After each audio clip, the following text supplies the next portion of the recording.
Four, three, two, one. Hey, everybody. Welcome to Kirby Nation, the podcast of the Kirby World Shows. Talking Tech with Tony today.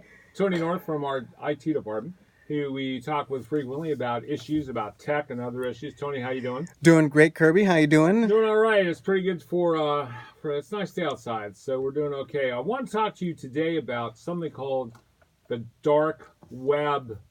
A lot of people, we talk about it a lot. I don't know that a lot of people know what the dark web is, how you access it. As opposed to the light web, I guess, or the bright web, we have the dark web. That's right. What is the dark web? The dark web is a place where a lot of people go to, unfortunately, what we call as a hotbed of criminal activity. Now, after researching it, I have found there are certain things that are not criminal activity, but in general, people who go to the dark web are looking for, something. And those somethings are typically buying illegal, whether it's items, whether it's credit card numbers, whether it's drugs, whether it's guns, whether it's counterfeit money. Many of them are finding and paying for stolen subscriptions, credentials like Netflix accounts. And what I found, Kirby, in researching this since last week, is people can also buy software, just like you would pay, let's just say Microsoft Office, right? You would pay usually $299 on average for Microsoft Office, the full suite. But on the dark web, you could get it for $29. So that's what makes. Now, is that a pirated bootlegged copy? Or it is. Is it stolen from Microsoft and sold cheaper because the people stole it in the first place? It is. It was bootlegged, and a lot of times, what I'm finding, for at least the Microsoft Office programs, is there were people who were employees at Microsoft at one time. As you know, they have a lot of employees that go in and out. And when you could go to the Microsoft store, you could buy the Office for $35, as opposed to the normal rate retail cost. Right. So they would bootleg this, copy it, and then because it has its own license embedded within it, and then based on that, they would sell it on the dark web for cheap. Okay, so it's a place where you can go and steal software from other people or pay below retail for programs because somebody has bootlegged, stole it, and posted it. That's right. Is that all you do on the dark web? No. The rest of what I found is not great. There's about 2,000, actually 3,000 dark web sites. And what we found is why you can't find this in the regular world is because all of the dark web sites, instead of being a .com, they're a .onion. And so when you use something called a torrent, which torrent is a site that holds all of these different items like downloaded pirated music, these subscription credentials. You can find anything just by searching on it. And using the torrent site with the browser called Tor, T-O-R, it will search all the .onion sites. And then whatever you're looking for. Now, the bad stuff is this, Kirby. This is what really made me, not like this. There's a lot of pornography on there. Okay. And it's not just pornography. It's, bad pornography, scary pornography, stuff that you wouldn't want your kids to see. Young, people getting hurt or getting beat up, even, which really makes me sad, rape. All of these different types of pornography are part of that search mechanism. Now, are they on the dark web? Because if they were on the regular web, there'd be prohibitions, regulations. People would take it down. The servers wouldn't allow you to access it. They would deny you access. So it has to be on the dark web so people can actually get to it. That's exactly right. And the funny thing about this, these sites know this.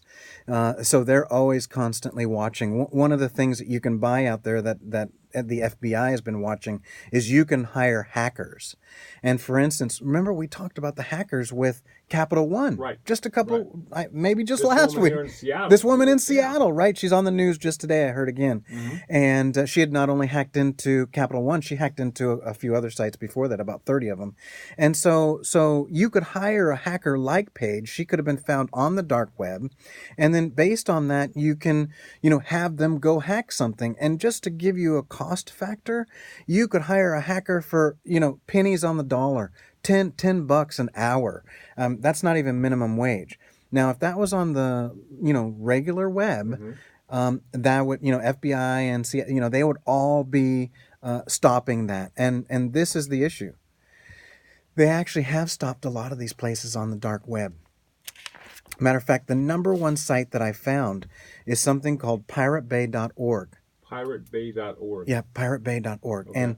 And listen, I don't want to catch you on there, Kirby, but no, just kidding. When you go to... Okay, no problem, Tony. I would never think of going on there. I let you do the dirty work when it comes to the dark web. That's right. You're the one that can have that record show up sometime. Look where Tony was. Hey, look where it was. Not me. But when you go to like that site, you just have to search on it, and then it'll pull up what you want. And so these are the things that come out of that site, as we talked about: credentials, customer data, operational data, intellectual data. And the reason why the FBI and all the other government agencies, they search these sites, they've taken them down. So let's just take, for instance, piratebay.org. Piratebay.org has been repeatedly shut down, and then it continues to reopen because it gets funding from its subscribers. And so then basically it gets shut down, and 2 weeks later it comes right back Do they online. have to have a new name? Do they have to have a new name for the site, like Pirate Bay 3, or is it the same name that was shut down? So they're really tricky. They create a different alias name, or let me say that again. They create a different name, but they give it a different alias to go back to piratebay.org. Okay. So they're really sneaky about this. It's not the same site. Takes them a lot longer, and then of course the tools that you use, like the Tor browser, is specifically designed so that nobody can see what you're doing. Matter of fact, and Tor browser's been around for a long time. I heard about the Tor browser, a couple of years ago. Now the Tor browser also has VPN connected to it. So a VPN allows you to have this tunnel capability where it's just you and the search and nobody else in the world. And when you open up the Tor browser with the VPN, you've got what you call a double tap of security. And so basically what I'm saying is every time they get caught, they're rebuilding it better. Okay. Now, you mentioned that .onion was the dark web, but it's piratebay.org. So is piratebay.org just a portal into the dark web where the websites have .onion? Yes, it is. It's a portal. It's a searching portal. Searching portal. Yep. Yeah. So you go there, you type in what you're looking for. It comes up with all these .onion sites. Now, what about, you mentioned pornography. What about things like drugs, guns, hitmen, other illegal things you want to find? Hackers, you mentioned hackers. Yeah. People you probably wouldn't advertise for in the Seattle Times or online. That's right. Are those there too? Like if I'm looking for a sniper rifle that I can commit a terrorist act with, would I find it on .onion? Yes, you would. You would. And that's so guns, intellectual property like trade secrets. If you wanted to hire somebody to... Listen, I had always talked about when I was in the Marine Corps, Kirby. That's one of the stories that I always tell is, when I was in the Marine Corps, we would go to the Philippines quite a lot. Mm-hmm. And people are always surprised that you could hire somebody as your security guard. And by the way, guess how old these security guards are? They're 10 to 13 years old. And you think, how could that person be a security guard for me in the Philippines? Well, I found the secret to their success. Basically, they carried a knife and they'd shank somebody in the leg, right? So they'd stab somebody in the leg to protect whoever it is they're wanting. I actually searched on that on the dark web. You could get any number of people with different varying prices from, and this is the sad part, Kirby, $10 to $50 for a bodyguard that will take Now, care of you is for that a day. anywhere, or is that just in the Philippines? Like, if I wanted a bodyguard today for some reason, because I go on the dark web and find someone in Seattle Yes. who for 50 or $100 would protect me. That's right, and that's a day rate for 50 to $100. And yes, so I would think that you'd normally have to go to the Philippines to get this, because that's where I heard about something like this. When I searched on the dark web, I found that it was available just simply by searching for a security guard, getting a range of people who could do these things, $50 to $100 a day. And I assume there are government agencies monitor, always trying to find a weak spot, trying to get through, trying to find out what's being sold, who's doing it. I assume they're monitoring this. They are, and the good and the bad is they are monitoring it. However, it changes so much and so fast. Matter of fact, there are a couple of search engines that have continued to change called Grams, just like piratebay.org. Grams and the Hidden Wiki is with inside the dark web. The Hidden Wiki. Never mind what that sounds. Okay. That's right. Listen, my wiki is hidden. Okay. So these are engines that really, scour the dark web to pull up the items that you're searching for, and so ultimately, you go to that site. Let's say you pull up the Hidden Wiki. You do a search. And it says, yes, you're going to connect up to this particular site. Let's just say badsite.com.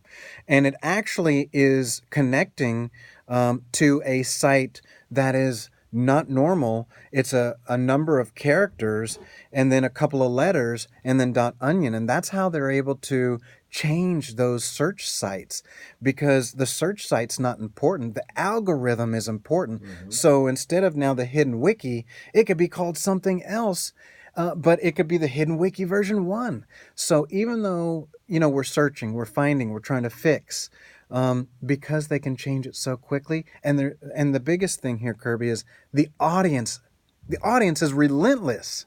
And because of that audience, everything comes right back within a week or two. Now, do you have one person or a group of people responsible for maintaining the dark web, or is it everyone who participates, has a website, has an IP address there, participates in maintaining it, changing it, keeping it up to date? Are you after one actor, a group of actors, or a whole bunch of individual actors? Actually, it's going to be a little both. Okay. But the largest majority is going to be those individual actors. And this is how we kind of, in the 90s, we kind of explained the internet in this fashion, which is, it's like a freeway, and every exit you take is a different direction. Right. And so based on that, now just think of it from this standpoint. So the internet is out there. It's a freeway. Those exits are different ways you go. And so if we're talking about Seattle here, we've got the I-5 freeway. That's the internet. Well, and as you know, 405 connects to the I-5 in the south end, right, by SeaTac, and then connects up to I-5 again when you head towards Bothell, right? And so that's exactly what the dark web is. It's the 405 freeway. It's the one that still has its own connections to everything, but it's really connected to the internet on both ends, and then held up by individual subscribers that give it credibility. Would you find terrorist organizations on the dark web? Yes, you would. Like you could find Al-Qaeda there or ISIS. That's where they run their websites and their material? And by the way, as part of the article that I read, that's one of the really bad things about the dark web. Because people can change things so quickly, a lot of those people that are the individual, right, we're talking about the 405 again, and you take an exit, and that's an individual subscriber. So we've got tons of those. Many times they don't know they're talking with terrorist organizations because there's no real connection. Matter of fact, that's how Bitcoin became popular on the dark web. It enabled trusted connections without knowing anybody's identity. So somebody off the 405 dark web could be able to, do their normal stuff in searching, pay for Bitcoin, but they don't know they're actually paying through a terrorist organization. Tony, when they come after you for being on the dark web, I'll vouch that you were doing research for the show. That's And I'll bail Thank you you. out if I have to. All right, I'll let them know you were not on there looking for some super secret weapon or to destroy a city or porno. You're actually doing research. That's right. I'll let them know. I appreciate that. They believe me. That's right. I have a pseudo name now, so hopefully they won't catch that either. So again, yeah, that's right. Pseudo name, Pirate Bay, Pirate Captain 4. That's right. Yeah, that's Tony North. So I'm assuming again, this is just like we've talked about in the past. Good guys racing to stay ahead of the bad guys. Bad guys racing to stay ahead of the good guys and remain anonymous. That's able right. to do their business, which would be illegal in the real world, on the web without getting caught. And That's the right. good guys trying to catch up to them. This kind of arms race idea between good guys and bad guys, with the web being the battlefield. That's right. That's right. And so we're in that just like in the cybersecurity world, we're in that mode where the good guys are really trying to stay caught up with the bad guys, Right.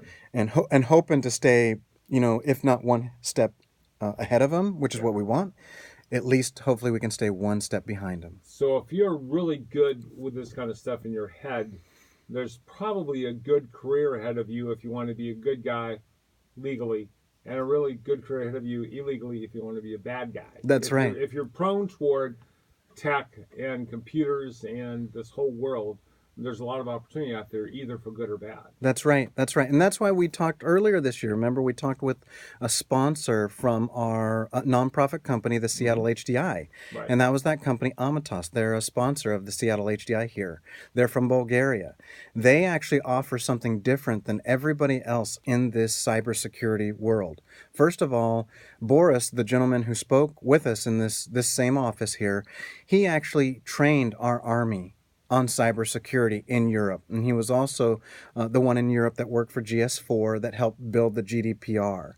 But what he shared with us is their methodology is not that we're going to know everything. But just like the bad guys, we're going to learn all the stuff that the bad guys are doing. And then they don't have in Amatos, they don't have a product to sell. Their product is expertise. Mm-hmm. Their product is exposure to what's on the web and searching the dark web to make sure. Matter of fact, First Federal in Port Angeles is one of their customers, where they're using that information to not build a product. They're using that information to fortify the bank, fortify the company, checking what their exposure is, checking on the dark web of who knows what's going on with that company, and then building barriers around that to stop it. Because in the issue that really comes out, Kirby, there's no way to stop these things. And that's what a lot of people, like last week, my wife, she got hacked by the fake Comcast people. Right. There's nobody that could have stopped that, but there's something you can do when it happens to make sure it doesn't happen again. And that's kind of the methodology that the good guys are working on now.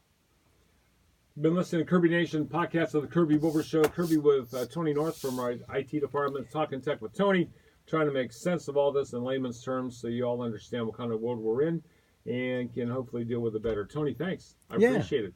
Hey, thank you for having me. You bet. Hope everybody's having a great afternoon. Hope so. We'll talk soon. Thanks again. All right. Talk to you soon. All right.